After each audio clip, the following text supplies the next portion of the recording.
Bonjour, chers frères et sœurs. C'est toujours une joie, une grande joie et un bonheur pour nous de nous retrouver autour de notre Seigneur Jésus-Christ, lui qui est toujours fidèle, qui demeure fidèle, qui est toujours présent et qui est parmi nous ce matin. Vous savez, il y a, je crois, 2 semaines, 2 dimanches, nous avions parlé de Agar, je crois, d'Agar. Et ce matin, nous voulons voir dans quelles circonstances Agar avait quitté son pays d'origine, l'Égypte, et comment il s'est retrouvé dans un autre pays et elle s'est retrouvée entre les mains d'Abraham et de Sarai. C'est ce que nous voulons voir ce matin. Et pour cela, je vous invite d'ouvrir, ouvrons nos Bibles, d'ouvrir vos Bibles, nous tous, que nous puissions ouvrir nos Bibles et lisons la parole de Dieu dans Genèse, chapitre 12. Normalement, on devait lire à partir du verset 1 jusqu'au verset 20, mais nous allons lire à partir du verset 10 jusqu'au verset 20. Genèse, chapitre 12, le verset 10 jusqu'au verset 20.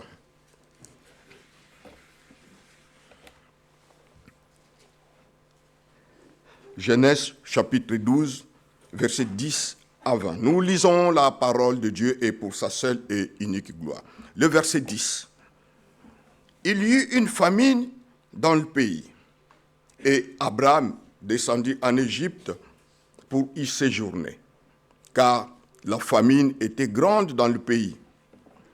Comme il était prêt d'entrer en Égypte, il dit à Sarai, sa femme, « Voici, je sais que tu es une femme belle de figure. Quand les Égyptiens te verront, ils diront, c'est sa femme. Et ils me tueront et te laisseront la vie. Dis, je te prie, que tu es ma sœur, afin que je sois bien traité à cause de toi et que mon âme vive grâce à toi. » Lorsque Abraham fut arrivé en Égypte, les Égyptiens virent que la femme était fort belle. Les grands de Pharaon la virent aussi et la vantèrent à Pharaon. Et la femme fut amenée dans la maison de Pharaon. Le verset 16, il traita bien Abraham à cause d'elle. Et Abraham reçut des brebis, des bœufs, des ânes, des serviteurs et des servantes, des ânesses et des chameaux. Mais l'Éternel frappa de grandes plaies Pharaon et sa maison au sujet de Sarai, femme d'Abraham. Alors, Pharaon appela Abraham et dit, « Qu'est-ce que tu m'as fait? Pourquoi ne m'as-tu pas déclaré que c'est ta femme? Pourquoi as-tu dit c'est ma sœur? Aussi, l'ai-je prise pour ma femme? Maintenant, voici ta femme. Prends-la et va-t'en. » Et Pharaon donna ordre à ses gens de les renvoyer, lui et sa femme, avec tout ce qui lui appartenait. Prions le Seigneur. Éternel notre Dieu, merci pour ce temps béni que tu nous as accordé pour que nous puissions partager et méditer ta parole sainte. Tout passera dans ce monde, mais ta parole ne passera jamais. Permets que nous puissions, Père éternel, la mettre en pratique. Déjà la mettre dans nos cœurs et la mettre en pratique, Seigneur, afin que nous puissions marcher selon ta parole qui est la lumière pour nos vies. Au nom de Jésus. Amen. Le titre que j'ai donné à ce message est « La foi d'Abraham mise à l'épreuve ». La foi d'Abraham mise à l'épreuve. Vous savez, aujourd'hui, quand on suit les infos, ou quand on lit les infos dans des journaux, dans nos téléphones portables, sur Google, on parle souvent des crises économiques, des crises humanitaires, des crises de ceci, des crises de cela. Mais à l'époque de l'Ancien Testament, il y avait aussi des crises économiques. Mais la seule différence, c'est que leur économie, à l'époque, n'était pas comme la nôtre, comme nos économies d'aujourd'hui. Et ce n'était pas le même terme qu'ils utilisaient. Aujourd'hui, nous parlons de crise économique. Mais à l'époque, on ne parlait pas de crise économique. Les termes qu'on utilisait souvent, c'était il y a la famine, il y a la sécheresse. C'était une crise. Hein? C'était des crises économiques. Et ce matin, avec la grâce de notre Seigneur Jésus-Christ, nous allons méditer sur une partie de la vie d'un homme de foi qui a connu cette crise, entre guillemets, économique, qui a connu la famine. Et cet homme, comme nous l'avons lu, c'est Abraham. Nous allons voir comment ce grand homme a réagi face à cette famine imprévue qui s'est abattue là où il se trouvait. Nous allons voir ce qu'il a fait, ce qu'il n'a pas fait, et pourquoi il a fait et pourquoi il n'a pas fait. C'est pour cela que j'ai essayé de diviser ce texte en 3 sections. Nous verrons d'abord Abraham face à la crise, face à la famine, face à la crise. Cette famille que j'appelle crise, effectivement c'était une crise. Donc Abraham face à la crise, puis le mensonge d'Abraham, et enfin le mécontentement de Pharaon. Ou on peut dire aussi la réaction de Pharaon. Comment Pharaon a réagi. Alors, Abraham face à la crise. Au début de ce chapitre, au début du chapitre 12, voici ce que Dieu a dit à Abraham, si nous lisons le verset 1. Va-t'en dans ton pays, de ta patrie et de la maison de ton père, dans le pays que je te montrerai, je ferai de toi une grande nation. C'est ce que Dieu a dit à Abraham. Et qu'est-ce qu'Abraham a fait? Abraham obéit et a fait ce que Dieu lui a dit. Il a quitté son pays. Et il s'est mis en marche.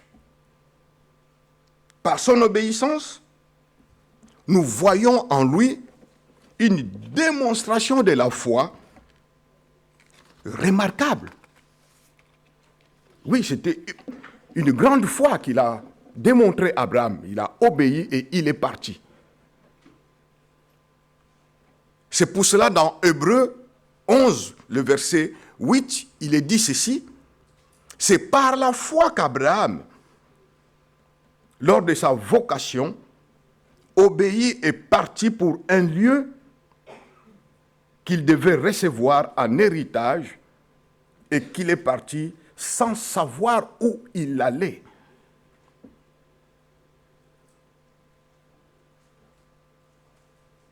qui ferait cela sans avoir une foi solide? Quand je lis le verset 8, je dis, waouh, tu pars et tu ne sais pas là où tu vas. Mais tu pars, tu plies tes bagages, tu t'en vas. Frères et sœurs, il faut avoir une foi solide. Hein? Déjà, nous, on parlait ce matin avec un frère qui organise quelque chose au mois d'août. Je lui disais, frère, on viendra, frère, mais prépare déjà, donc prends des contacts pour savoir où on sera hébergé. Parce que, bon, on va aller là-bas, bon, mais oui, mais il faut qu'on savoir, qu'on réserve déjà. Mais là, Abraham, il n'y avait rien à réserver en avance. Il ne savait même pas où il allait. Mais il a obéi, il a plié ses bagages, il est parti. Il faut avoir une foi solide, frères et sœurs. Abraham quitte tout et va vers ce lieu. Quel lieu? La terre promise. Et pourtant, arrivé à cette terre-là, qu'est-ce qui se passe? Boum, il y a la famine, il y a une crise. Ah, tiens, c'est Dieu qui m'envoie. Et j'arrive comme ça, il y a la famine. Certaines personnes peuvent se poser la question suivante. Comment cela pouvait être possible? Dieu t'envoie quelque part.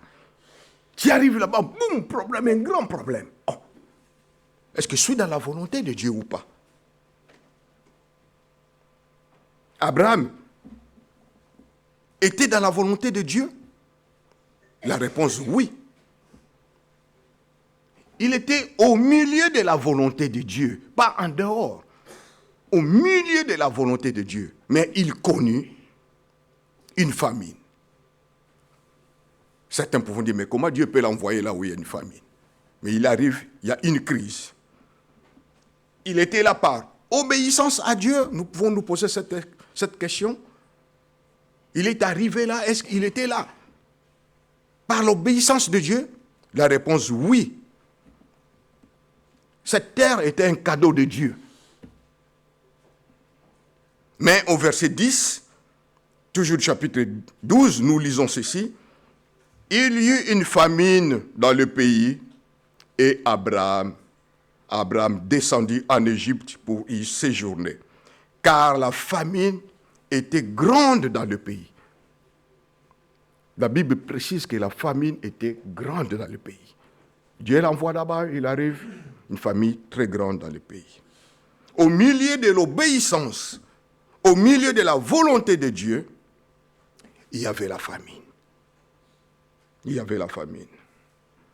La Bible ne nous dit pas à quel point cette famine était grave ou combien de temps elle allait durer. La Bible dit simplement que la famine était grande dans le pays. Franchement, quand je suis arrêté sur ce verset, je commençais à beaucoup réfléchir. Dieu qui t'envoie, tu obéis, et dans ton obéissance, boum, un grand problème qui t'arrive. Ah. Des fois, on se pose la question, est-ce que c'est vraiment la voix de Dieu qui m'a parlé? On peut se poser cette question. Ce n'est pas quelqu'un d'autre qui m'a parlé. Non, ce n'est pas quelqu'un d'autre, c'est Dieu. C'est Dieu qui t'a parlé. Dans Marc chapitre 6, verset 45, dans le Nouveau Testament, nous voyons aussi que Jésus dit à ses disciples de monter dans la barque et d'aller de l'autre côté vers Bethsaïda. Nous connaissons l'histoire. Jésus était avec les disciples, il dit, bon, montez dans la barque et allons de l'autre côté vers Bethsaïda. Les disciples ont obéi.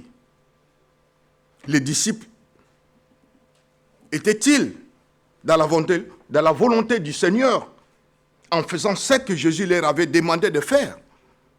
La réponse, oui. Ils étaient dans la volonté du Seigneur. Ils ont obéi, ils sont partis. Ils ont pris la barque, ils ont pris la mer pour aller de l'autre côté.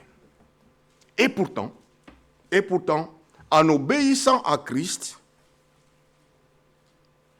en prenant la barque, en se retrouvant en pleine mer, les disciples ont connu l'une des tempêtes la plus violente. Waouh! Mais c'est lui qui nous a dit de prendre la barque et d'aller de la mer, de passer de l'autre côté. Mais comment on arrive en plein milieu de la mer? Boum! Il y a une tempête violente qui s'abat sur nous. Et au verset 48 de Marc 6, il est dit ceci: ils avaient beaucoup du mal à ramer, car le vent leur était contraire. Ils ramaient, mais ils n'arrivaient plus. Mais on va périr. La tempête était tellement forte. Ils étaient-ils dans la volonté du Seigneur? Oui. Il y avait la tempête? Oui. Mais pourquoi le Seigneur a permis?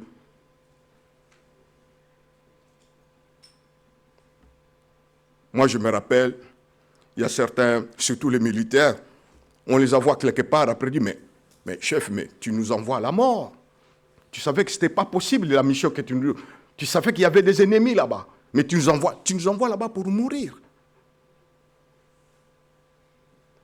Les disciples ont obéi au Seigneur et ils ont connu en pleine mer une tempête.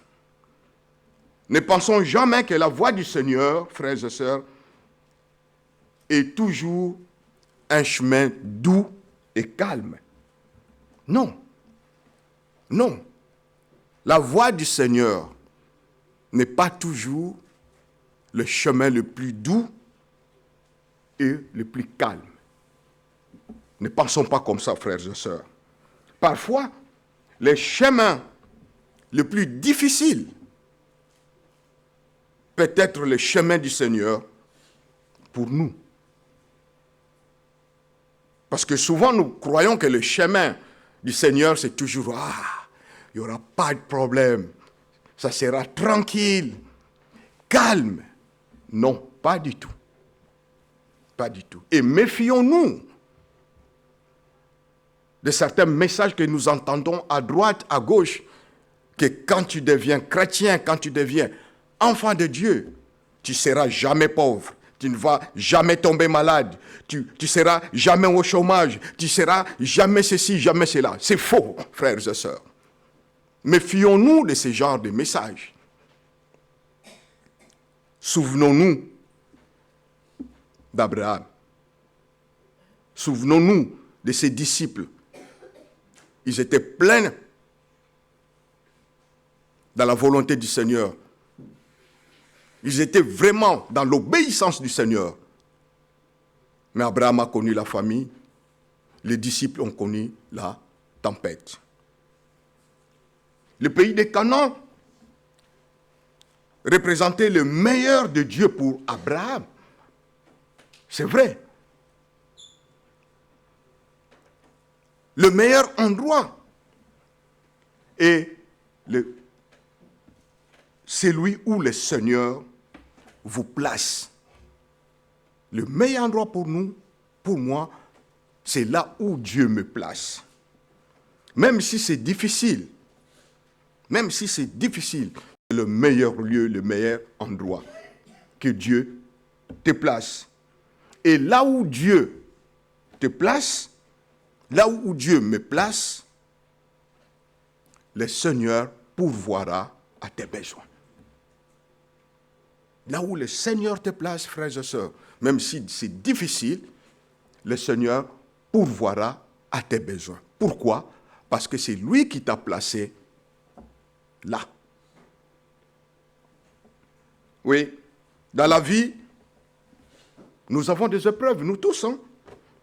Mais ce n'est pas en fouillant qu'on règle les problèmes. Ce n'est pas comme ça. Tu quittes ton mari, tu quittes tes enfants, tu quittes ton travail parce qu'il y a des problèmes. Et quand la famine est arrivée, Abraham a quitté le pays de la promesse et s'est retrouvé où? en Égypte, au pays des problèmes. Nous verrons, parce qu'ensuite, il y a eu des problèmes. Il a quitté le pays de la promesse pour se retrouver au pays des problèmes. En période de difficulté, Abraham fait confiance dans l'homme, en lui-même, au lieu de faire confiance à Dieu. Faisons attention, frères et sœurs. Quand il arrive ce genre de choses, qu'est-ce que nous faisons? Nous faisons toujours confiance à Dieu ou nous faisons confiance en nous-mêmes? Et cela nous amène à notre deuxième section, le mensonge d'Abraham. Le mensonge d'Abraham. Dieu n'a pas appelé Abraham pour aller en Égypte.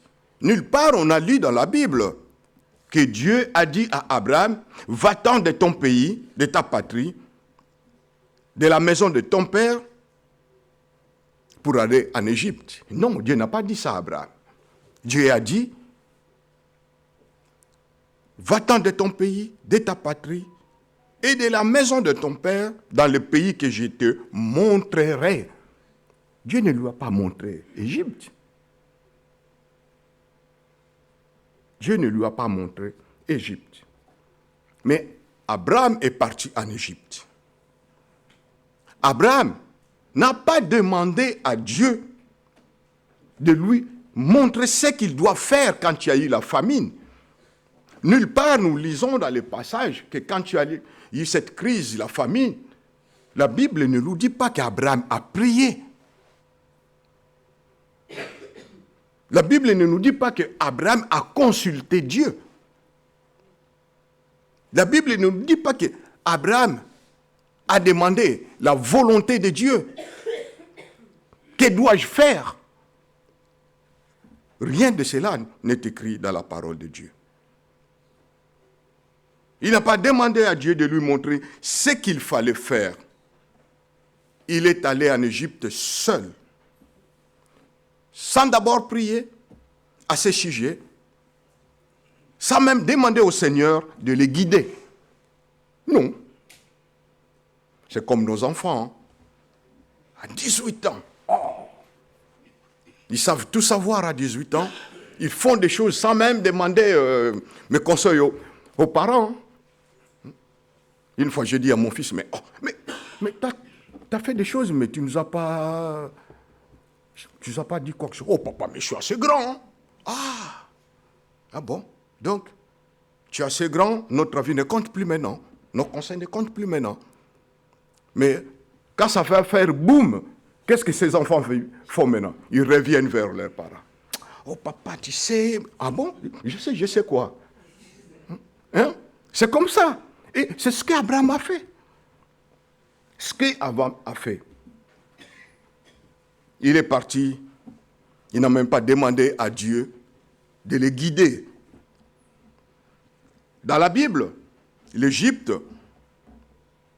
nous est toujours présentée comme une image du monde. C'est là que les enfants d'Israël ont été tenus en esclavage pendant 400 ans. C'était en Égypte. Hein? Abraham a été appelé par Dieu.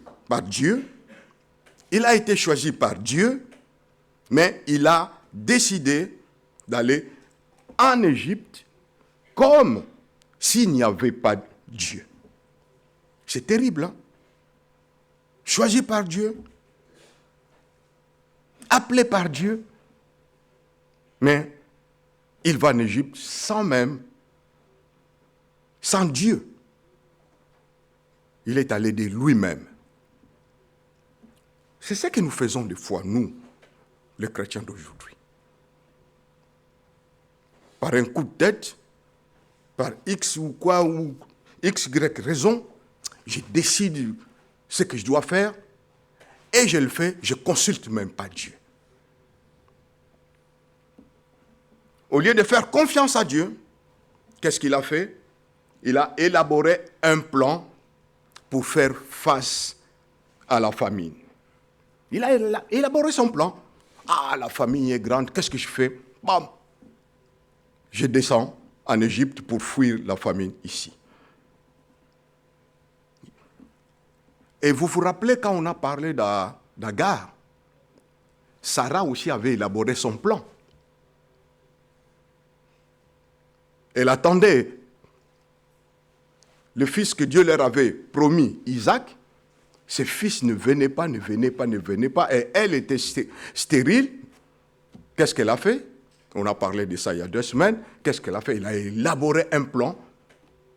Elle a donné Agar à Abraham pour femme. Et on a vu les conséquences après. Un plan conçu par l'homme pour réaliser ce qu'il pense le mieux est un plan qui nous conduira toujours à des conséquences terribles, frères et sœurs. C'est ce que Abraham a fait et c'est ce que Sarai avait aussi fait. Et c'est ce que des fois nous faisons aussi. On élabore un plan selon notre intelligence. J'ai bac plus 40, je suis donc très intelligent, je sais ce que je dois faire sans Dieu. Sans Dieu. Et j'applique ce plan. Mais c'est un plan humain qui aura des conséquences dangereuses après. Oui, ce plan humain réalisé par l'homme, et dans ce plan, c'est mettre Dieu à l'écart de toutes choses. Dieu n'y est pas, tu n'associes pas Dieu. Abraham n'a pas associé Dieu dans son plan pour aller en Égypte. Sarai n'avait pas non plus associé Dieu pour donner Agar à Abraham pour femme. C'est lui qui faisait confiance à Dieu pour quitter sa terre natale, va maintenant céder à la peur. La peur de la famille. Il craint qu'il puisse mourir. Et maintenant, il a confiance en son propre plan et prend les choses en main. Il ne voit pas l'importance de consulter Dieu. Ça ne sert à rien. Exactement comme le font les enfants. Ça ne sert à rien. Je ne consulte pas les parents. Je suis assez grand. Comment avoir une foi forte dans une circonstance et avoir une foi défaillante dans la suivante, dans une autre circonstance? Il y a un déséquilibre. Hier, il y avait une circonstance, ta foi était boum. Et aujourd'hui, une autre circonstance, boum. Ta foi est défaillante. Les circonstances ne devraient pas avoir d'importance. Parce que le Dieu à qui il avait fait confiance, Abraham avait fait confiance dans une situation, le Dieu à qui toi tu as fait confiance dans une situation, est le même Dieu dans la nouvelle circonstance, dans la nouvelle situation. C'est le même Dieu. Mais pourquoi ma foi vacille alors? Lorsqu'Abraham est sur le point d'entrer en Égypte, il parle à sa femme. Il parle à sa femme de sa beauté et du danger qu'elle présente pour lui. Entre parenthèses, j'ai partagé ces petits messages avec un cousin qui m'avait appelé. Bon, après il m'a dit, oh, donc, mais mon grand, donc, c'est pas bon d'épouser de belles femmes alors. Moi je dis, non, la Bible ne le dit pas. Hein? Si ta femme est belle, tu veux épouser une femme très belle, c'est bien. Oui, mais parce que tu dis que, bon, Abraham a eu peur parce que sa femme était très belle. Non, moi je dis, toi tu t'écartes de la parole de Dieu. La Bible ne le dit pas. Mais Abraham, voyant la beauté de sa femme, Abraham a dit que je suis en danger. Je serai en danger en Égypte. Et les versets 11 à 13 de Genèse 12, nous lisons ceci. Abraham dit ceci. je sais que tu es une femme belle de figure. Quand les Égyptiens te verront, ils diront, c'est sa femme. Ils me tueront et te laisseront la vie. Dis, je te prie, que tu es ma sœur. Ne dis pas que tu es ma femme, que tu es ma sœur, afin que je sois bien traité à cause de toi et que mon âme vive grâce à toi. Imaginez que mon âme vive grâce à Sarai, à sa femme. Ah, mais où est Dieu alors? Où est Dieu? Abraham demande à Sarai de mentir et de dire qu'elle est sa sœur. Bon, effectivement, elle fit sa demi-sœur. Parce que si nous lisons dans Genèse 20, le verset 12, Genèse chapitre 20, le verset 12, nous lisons ceci. De plus, il est vrai que Sarai est ma sœur, fille de mon père. Seulement, elle n'est pas fille de ma mère et elle est devenue ma femme. C'est vrai, elle était la demi-sœur d'Abraham. Mais dans ce cas présent, elle était la femme d'Abraham. Elle était la femme d'Abraham. Nous lisons que Sarah était la demi-sœur d'Abraham, mais plus important encore, elle était sa femme. Dire une demi-vérité ou une partie de la vérité, c'est dire un mensonge. C'est dire un mensonge. C'est ce que nous faisons. On dit pas tout. On dit la moitié de la vérité. Non, nous devons dire toute la vérité. Quand on dit la moitié de la vérité, on dit un mensonge. Dire une partie de la vérité, on dit c'est un mensonge. Sachant que la relation conjugale est trop sainte et sacrée pour jouer avec.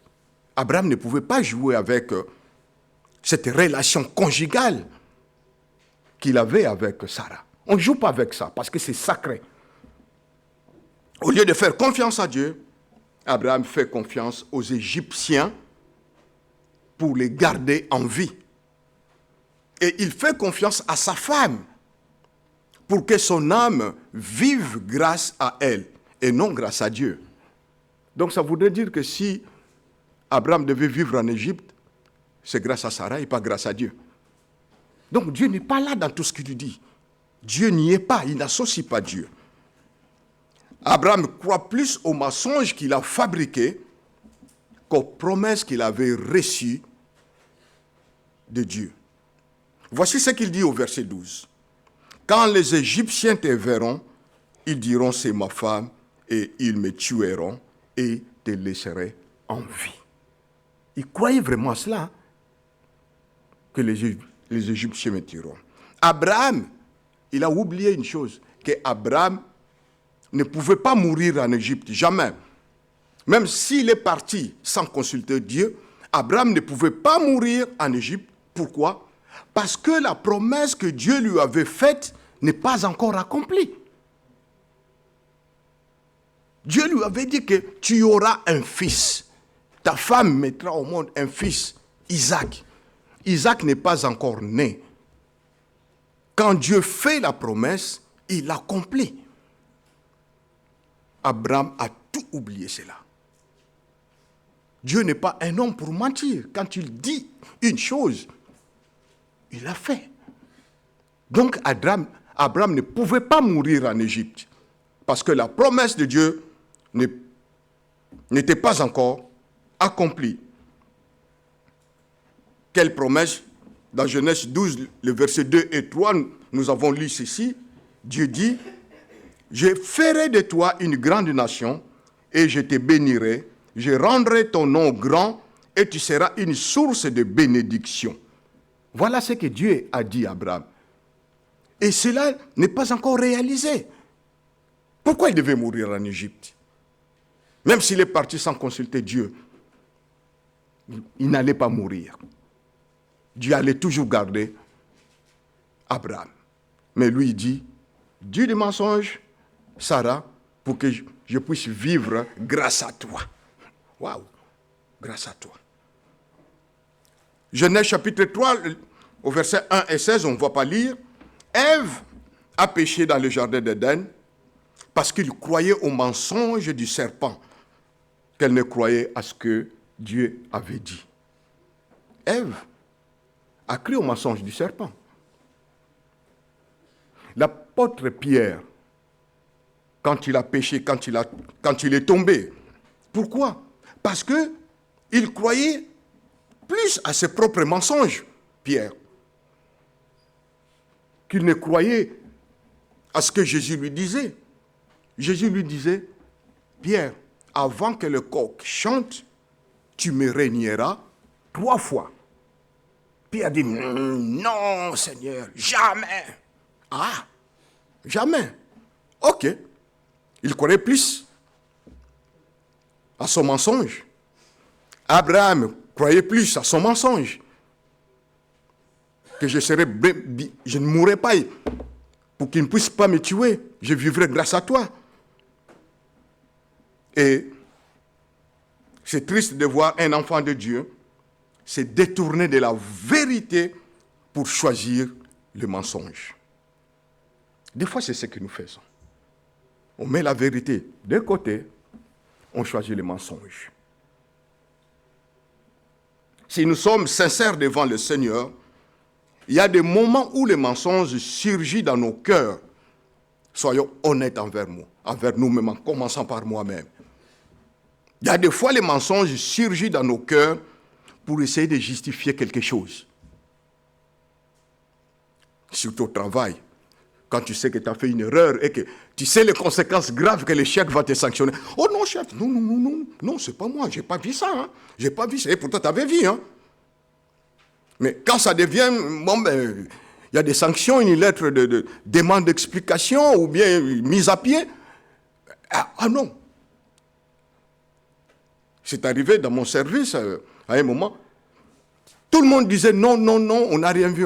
Alors, le chef a dit, et alors, qui a fait ça? Personne. Il y a quelqu'un quand même qui a fait ça. Vous savez, le chef, ce qu'il avait fait. Il nous a tous sanctionnés. On formait une équipe de 10 personnes. Tous les 10, boum, sanctionnés. Parce que personne ne voulait avouer que c'est lui qui a fait ça. On a été tous sanctionnés. Oui, c'est triste de voir un enfant de Dieu se détourner de la vérité et de choisir un mensonge. Abraham est allé en Égypte sans demander l'avis de Dieu. Il n'a pas nié Dieu. Hein. Pierre avait renié Dieu. Abraham n'a pas nié Dieu, mais il ne l'a pas associé dans son projet, dans son plan. Et ce que nous faisons, comme on l'a dit tout à l'heure, c'est ce que nous faisons souvent. En Égypte, si nous lisons bien le texte, en Égypte, Abraham n'a pas fait d'autel. Arrivé en Égypte, Abraham n'a offert aucun sacrifice à Dieu. Arrivé en Égypte, Abraham n'a même pas élevé aucune prière vers l'Éternel. Lisez bien ces passages. Genèse 12. Aucune fois on nous dit que quand il est arrivé en Égypte, Abraham a prié, a pris un moment de prière. Rien du tout. Rien. Il a totalement laissé Dieu en dehors de ce qu'il faisait. Totalement laissé Dieu en dehors de ce qu'il faisait.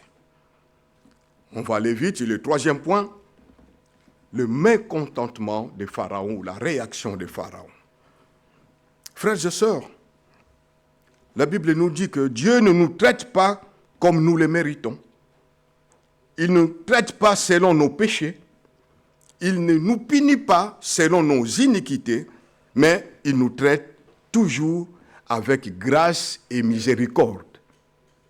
Et Dieu va traiter Abraham avec grâce et miséricorde. Bien qu'il est allé en Égypte sans lui. Abraham et Sarai ont dû se sentir impuissants face à leur situation en Égypte. Mais cela ne signifie pas que Dieu les a abandonnés. Non. Voici ce que Dieu a fait. Genèse 12 au verset 17, il est dit ceci. Mais l'Éternel frappa de grandes plaies Pharaon et sa maison au sujet de Sarai, femme d'Abraham. Oui, l'Éternel frappa de grandes plaies Pharaon. Pharaon a vite compris que c'était à cause de Sarai que tous ces problèmes lui arrivent. Il s'est rendu compte que Sarai était une femme mariée. Il s'est rendu compte de cela. Entre guillemets, il n'a pas vécu avec Sarai, hein, attention. Il n'a pas vécu avec Sarai. Parce que certains vont comprendre que oui, il était vraiment devenu sa femme, ils ont habité la même maison. Non, il n'y a eu aucune relation de n'importe quelle nature avec Sarai. Oui, nous lisons versets 18 à 19. Alors, Pharaon appela Abraham et lui dit, « Qu'est-ce que tu m'as fait? Pourquoi tu ne m'as pas déclaré que c'est ta femme? Pourquoi as-tu dit c'est ta sœur? Aussi je l'ai prise pour femme. Prends-la et va-t'en. Prends-la et va-t'en. » Vous savez, quand je suis arrivé sur ce passage-là, je me suis dit, waouh! Un païen qui fait la morale à un chrétien, à un enfant de Dieu. Voici un roi païen qui fait des reproches à un enfant de Dieu. Il lui fait des reproches pour son mensonge et son comportement. Pourquoi tu n'as pas dit la vérité? C'est terrible, hein? Quand un chrétien commence à nous faire des remarques, c'est le monde à l'envers. C'est le monde à l'envers. Étant enfant de Dieu, si nous n'avons pas une bonne réputation dans le monde, sachons que nous donnons une mauvaise image, non seulement des chrétiens, mais une mauvaise image de notre Dieu. Toujours des exemples au travail. Ah bon? Tu dis toujours que tu es chrétien, mais regarde ce que tu fais. On l'entend souvent au travail. Moi, je travaillais dans un service où on faisait le 3-8. Donc, tu finis, il y a une autre équipe qui te remplace. Eh bien, bon, quand tu finis, tu laisses tout propre, tout bien, tout le travail est bien fait. Et si tu oublies, peut-être, bon, ça peut arriver, tu peux oublier quelque chose. Et ton doubleur, quand il arrive, ah ouais, le bureau, voilà, un chrétien. Voilà, c'est ce que Pharaon a fait à Abraham. Abraham a perdu son témoignage en Égypte. Pharaon lui dit, prends ta femme et va-t'en. Abraham n'était plus crédible devant Pharaon. Il a perdu sa crédibilité. Au lieu d'être la lumière du monde, d'être la lumière du Dieu vivant dans les ténèbres de l'Égypte, il n'a fait qu'apporter plus d'obscurité. Il est expulsé du monde. Par qui? Par le monde. Expulsé du monde par le monde. Vous savez une chose, hein? Les païens n'oublient jamais un mauvais témoignage d'un enfant de Dieu. Jamais. Un païen, ou les païens ne se souviennent pas trop souvent de nos bonnes actions que nous faisons. Mais ils n'oublient jamais nos erreurs et nos fautes. Tu peux faire du bien, tu es chrétien, tu fais du bien. Les païens, ils applaudissent. Mais ils oublient ça vite. Mais dès que tu fais un faux pas, ça reste dans leur mémoire. Et 20 ans après, ils vont te le rappeler. Mais le bienfait que tu as fait pour eux, c'est parti, c'est oublié. Qu'est-ce que le monde retient? Un exemple, qu'est-ce que le monde retient de la vie de l'apôtre Pierre? Aujourd'hui, dans le monde, quand tu parles, on va parler de l'apôtre Pierre. Tu poses cette question dans le monde. Quand on parle de Pierre, qu'est-ce qui te revient en esprit? Dans le monde, on dit souvent quoi? Il a renié Jésus-Christ 3 fois. Ah bon? Et quoi encore tu retiens de l'apôtre Paul? Oh, l'apôtre Paul. Oh, l'apôtre Paul, il a marché sur les eaux. Mais à un moment donné, il a commencé à se noyer. C'est ce que le monde retient de l'apôtre Paul. Bon, pas tous, hein, mais souvent. C'est ça. Le monde se souvient de Pierre comme celui qui a renié 3 fois Jésus avant que le coq chante. Ou celui qui a marché sur les eaux et commencé à se noyer.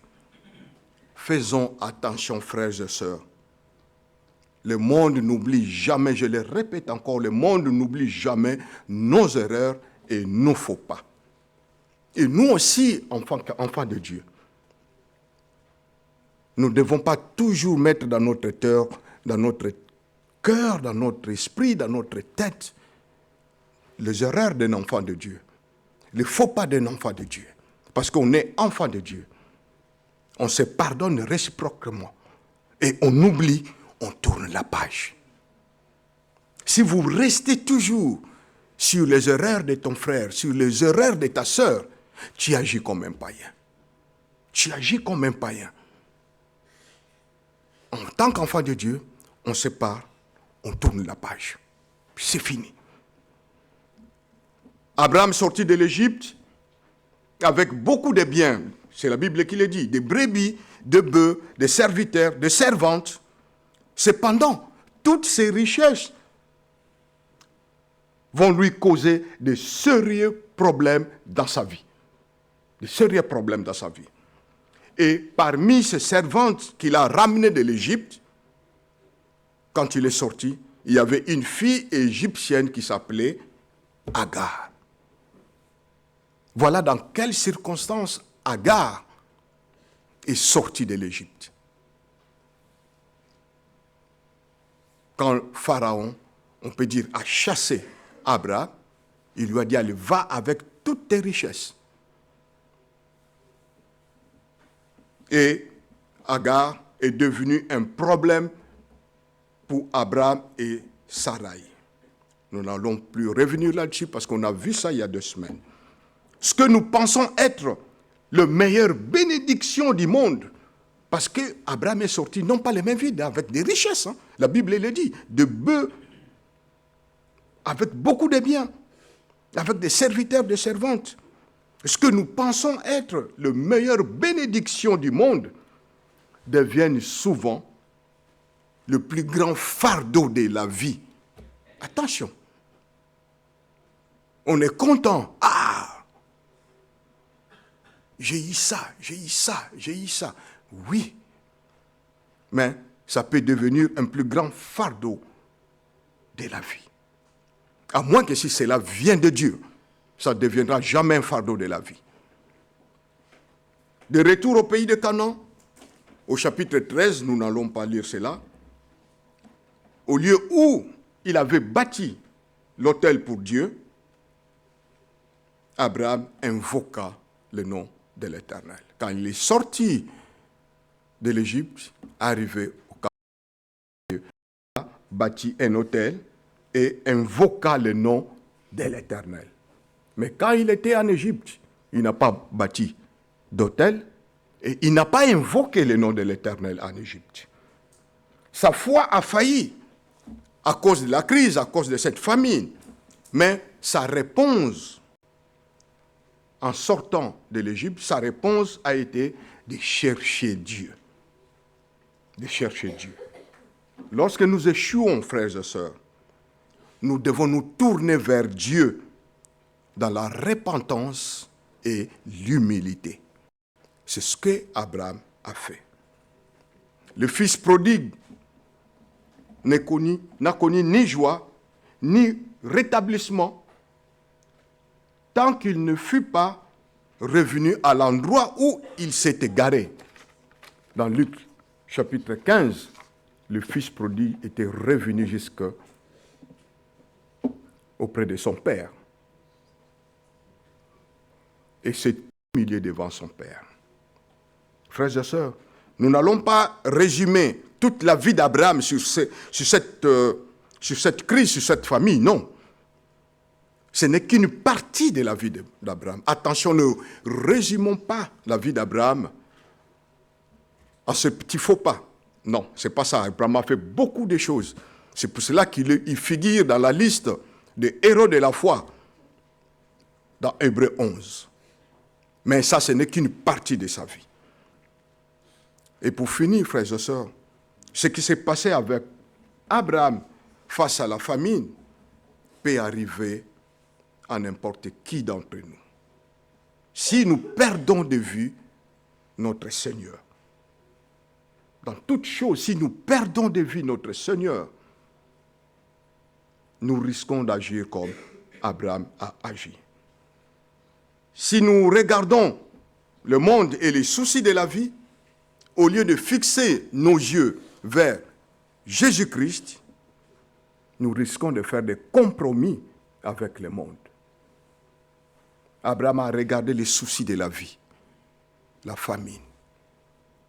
Et au lieu de fixer ses yeux vers Dieu, il a fixé des yeux vers les soucis de la vie. Pour nous, enfants de Dieu, chaque crise, chaque difficulté est une épreuve de foi. Et nous devons agir avec foi. Allons-nous faire confiance et nous soumettre de tout cœur à notre Dieu?